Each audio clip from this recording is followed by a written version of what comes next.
We're covering the different types of listing agreements you will be tested on for the Texas real estate exam. First is the exclusive right to sell agreement, which is the most common and provides the broker the most protection. In this agreement, the broker earns their commission regardless of who finds the buyer. An exam question might describe a scenario where a seller signs an exclusive right to sell agreement, and then their neighbor buys the house directly from them. The question will ask if the broker is owed a commission.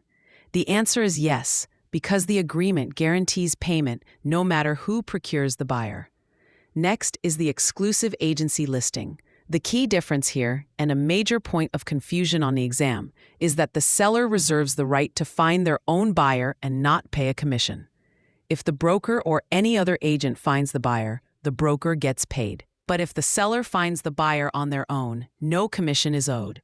The exam will test this by presenting a situation where a seller with an exclusive agency agreement sells their property to a coworker. You need to know that in this specific case, the broker is not entitled to a commission. The third type is the open listing.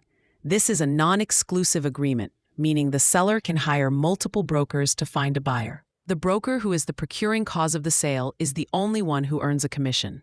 If the seller finds their own buyer, no commission is paid to any broker. The exam might give you a scenario with 3 different brokers holding open listings, and one of them brings the successful buyer.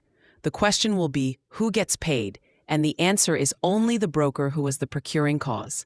Finally, we have the net listing, which is a significant trap on the Texas exam. The net listing is where the seller sets a minimum price they want to receive, and the agent's commission is any amount above that price.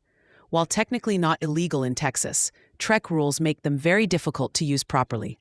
A broker can only enter a net listing if the seller demands it and is very familiar with current market values. The exam will frame this as a breach of the broker's fiduciary duty because it places the broker's interest in getting a higher commission above the seller's interest in getting the best possible price.